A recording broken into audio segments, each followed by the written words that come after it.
So we've tested over 10,000 creatives across more than 100 brands, and the results keep pointing back to the same type of creative doing the heavy lifting. So there are 4 ways to create this ad, and in this video I'm going to walk you through each one, why they spend like crazy in every ad account we run, and break down exactly how you can replicate them for yourself. So before you even attempt to ideate a concept, you need to make sure that you know everything about that specific customer that you're selling to. For example, someone who already knows that they have a problem, they've tried different solutions, but they just haven't found the right one yet. In marketing terms, we need to get them from solution aware to product aware. So the job of these ads isn't to educate them, it's to convince them and convert them. So here's an ad that we made for a client, and this generated well over 6 figures. I think it spent over 200k, 100k at least at 2.53 ROAS, and it performed really well. I'm going to play it now and break down why this ad worked. This Facebook ad promised perfect fitting covers. Time to show you the truth. Yesterday I received these. The hook opens with "This Facebook ad promised perfect fitting seat covers. Time to show you the truth," with a green screen in the back of a previous ad that spent over 6 figures as well, that we also made. Now that one line is doing something that a lot of people won't notice when they watch the ad, especially the customers, but it's not introducing the product specifically, it's referencing an ad that the viewer's already seen. So this isn't trying to reach new customers, it's literally retargeting people who have already seen the ad. Now we're not doing that in the settings, but because we're saying this is an ad that we saw, it's grabbing the attention. And from the first frame, it's very important, but the first frame is showing the ad itself, which is really important because post Andrometer, you need to be doing your targeting from really as soon as possible. Now imagine if you've seen this ad, the previous ad, the one that we're doing the green screen over, and then you see this new ad, you're going to be very curious and you're going to be thinking, okay, well, I was thinking about buying this product anyway, now I just need some proof. And then it works through every single objection in sequence. Listen, they took less than 10 minutes to install. Now that's one of the biggest objections for this brand specifically. Obviously it's a car cover. Your brand will have its own objections. You need to be scraping your customer reviews to find those objections. This one here, it takes 10 minutes to install. We handle that. Because they're custom made for my car. And look at this fit. It's perfect. There's no bunching and no... Second objection is, will it actually look good? Now a lot of people who've looking for seat covers have already tried the thin seat covers that bunch up. So we're also referencing a previous failed solution as well. Sliding around. Watch this. See how water just rolls right off? Then it's showing, would it actually protect the seats? So that's the 3 main objections. Is it hard to install? Would it look good? Does it actually work? Water resistant protection right there. And with built-in lumbar support, my back doesn't hurt anymore during long drives. My neighbor even asked me if I got my seats reupholstered. That's how good these look. Then this line about the neighbor is obviously social proof, and it works better than anything any brand could say. Everyone wants their neighbor. Everyone wants everyone to think that their car looks good, and that's the best compliment you can really give. It gives that internal urgency. % off. That includes our 10-year warranty, but that deal's only available this month. And also the CTA stacks 3 things at once. So we've got 50% off, a 10-year warranty as a risk reversal, and then a deadline that's only available this month. So as I said, this ad spent well over 100k, and the reason isn't because it looks pretty, the production. It's that every specific line is written for one specific customer and handling their objections to help them get over the line. Now this ad is also really a breakdown on how you can iterate on ads as well. So we took an ad that spent 100k, iterated on it, and then created another ad that also spent over 100k. Now that's super impressive to do, and you also want to be iterating on your ads as well. So it's just really a basic thing to try and squeeze as much juice out of what's working as possible. You can have different hooks, you can recreate it with different creators, you can react to it, you can chop it up and edit it with different clips, you can try and recreate the actual foundational angle just in a different way and just package it in a different way completely. There's so many things that you can be doing. Now we've got the second ad here, which is a completely different industry, completely different brand. I'm going to play it here and show you how this one is doing something slightly different. If you want BBL allegations, take creatine. If you want people asking, what's your skincare routine? You take collagen. If you want to recover faster from workouts instead of being sore for days, you take BCAAs. So if you were taking all of these separately,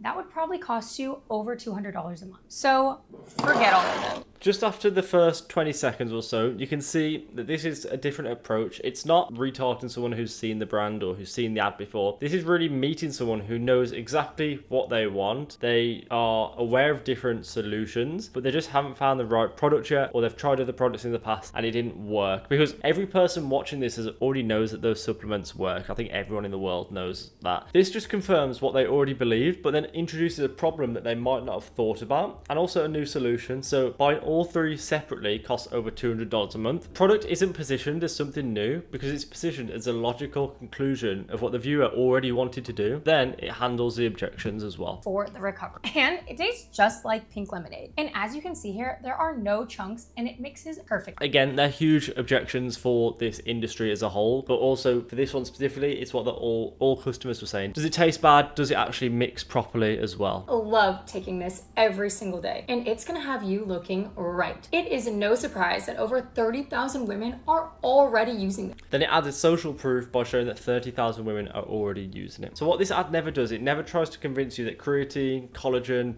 BCAAs are worth taking, because that's already done. Everyone knows that. And the reason that we didn't position that in the script itself is because when we did our research, we discovered that the customers already know this. So what the ad does is it just positions the product as the smartest way to get their desired outcome, to get to what they already wanted. Now, I've audited tons of accounts where brands are spending thousands a month trying to educate people who are already educated, like running top of funnel angles messaging to solution aware audiences, and they're just wasting so much money because the consumer's already educated. A majority of you guys, depending on what scale you're at, you can actually reach huge levels of scale just going after solution aware audiences and like middle to bottom of funnel audiences. And now I recommend actually making ads for, you have one persona, you have one angle, and then you make ads throughout the whole funnel. So you can actually speak to that persona across different awareness levels and actually take them through the funnel with your ads yourself. And that's when you'll really start to see true scale on Meta. Now, to mix it up, I'm going to run through a static ad, and this is really like a transformation static. Now, we see transformation ads work in UGC, podcast ads,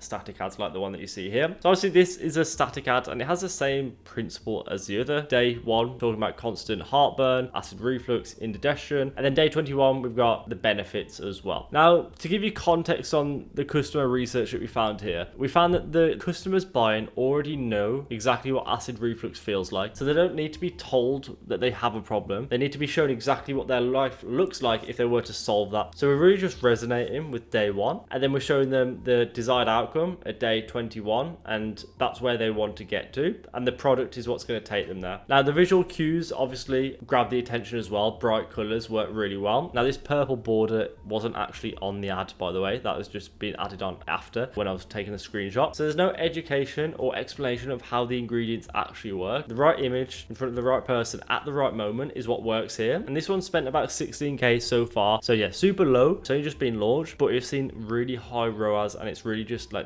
down to the media buyer to actually scale this. Now, if you have a product that is solving a true pain point like this one right here, then you should definitely try this transformation ad. And as well, you can try it in the UGC format. So for example, I tried this product for 30 days and let me show you the results. Obviously you can word the hook much better than that, but that's the kind of concept of the ad. So you'll notice this ad is very solution problem aware, so middle to bottom of funnel, and that's why it was able to pick up so much spend and momentum. Now, ad 4 is the emotional testimonial. Now, I'm going for another static ad as well, just to give you some context, but just to run through it, it says, I didn't realize how much stress I was holding on to until I felt it leave. We've got the brand name here, and then it helped me find calm again, and it actually lasts. So this ad is obviously a kind of Facebook story style that the target customer is very used to consuming. So this kind of style works really well for the older demographic, especially because this is like what they see on Facebook stories, what their friends will be posting, what they'll be posting. So it'll feel very native. It won't look too much like an ad. There's no product shot, there's no feature list, no real explanation of how it works, because this ad isn't trying to show you what the product does. It's just trying to connect the brand to a feeling that the viewer already desperately wants to get to. Now, the person watching this already knows that they're stressed. They've probably tried things that work for a bit, then stop working, which is exactly what it actually lasts is speaking to. Now, in 2026, we're seeing more and more simple static ads work like this, and it's really something that you should be trying. As a creative agency,